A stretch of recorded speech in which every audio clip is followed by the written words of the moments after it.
Assalamualaikum warahmatullahi wabarakatuh. Apa kabar anak-anak ibu yang soleh dan soleha? Semoga kalian tetap sehat ya di rumah. Nah, hari ini kita akan belajar pendidikan agama Islam dengan materi iman kepada hari akhir. Nah, hari akhir atau kiamat adalah hari berakhirnya kehidupan alam semesta beserta isinya. Istilah kiamat di dalam Al-Quran disebut dengan yaumul akhir atau yaumul kiamah. Iman kepada hari akhir juga merupakan salah satu rukun iman, yaitu rukun iman yang kelima.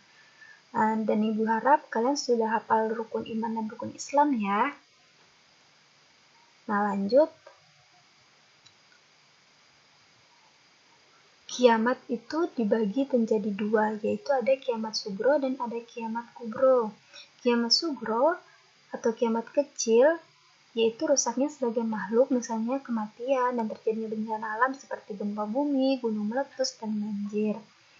Lalu ada kiamat kubro atau kiamat besar, yaitu hancurnya alam semesta dengan segala isinya secara bersamaan atau berakhirnya seluruh kehidupan makhluk di dunia.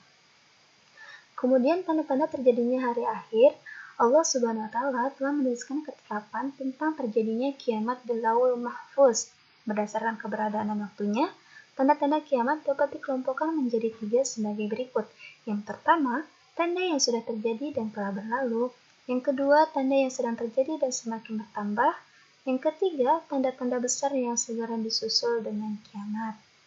Kemudian peristiwa-peristiwa setelah hari akhir, yaitu ada Yaumul Ba'ats atau hari dibangkitkannya manusia dari alam barzah atau kubur. Yang kedua ada Yaumul Mahsyar atau hari dikumpulkannya seluruh umat manusia di padang mahsyar. Yang ketiga yaitu Yaumul Mizan adalah hari ditimbangnya semua amal perbuatan yang baik dan buruk. Dan yang keempat Yaumul Hisab adalah hari perhitungan seluruh amal perbuatan manusia.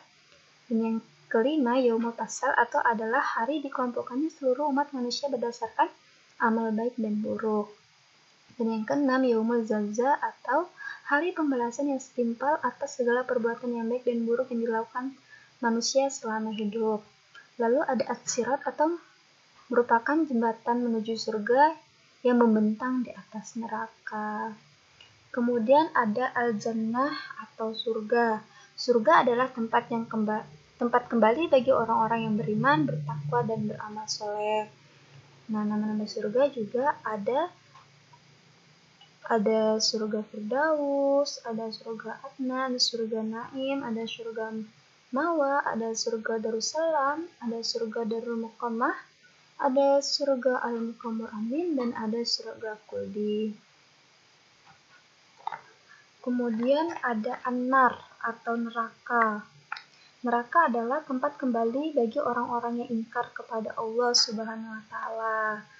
Nah, namanya ada neraka Hawiyah, neraka Lasda, ada neraka Sa'ir, ada neraka Sakar, ada neraka Hutamah, ada neraka Wail, ada neraka Jahim, dan ada neraka Jahannam. Kemudian, hikmah beriman kepada hari akhir yaitu mendorong umat manusia untuk senantiasa beramal baik dengan mengharap ridho Allah saja.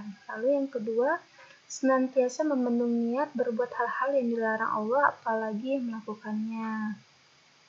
Yang ketiga, dapat mengetahui tujuan yang sebenarnya yaitu beribadah hanya kepada Allah Subhanahu wa Ta'ala. Yang keempat, bertindak dengan penuh tanggung jawab dan hati-hati dalam berpikir, bersikap, dan berbuat.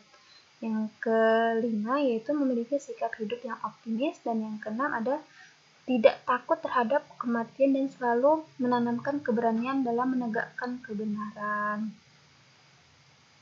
Lalu, perilaku yang menunjukkan keimanan kepada hari akhir. Yang pertama yaitu menunjukkan sikap senantiasa bertindak penuh perhitungan dan kehati-hatian. Lalu bersikap zuhud terhadap kehidupan duniawi. Menunjukkan sikap rendah hati dalam berinteraksi di kehidupan sehari-hari.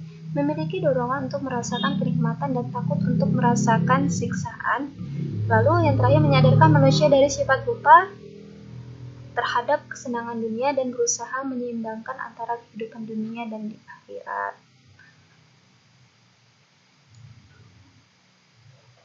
Mungkin itu saja materi dari Ibu. Terima kasih. Wassalamualaikum warahmatullahi wabarakatuh.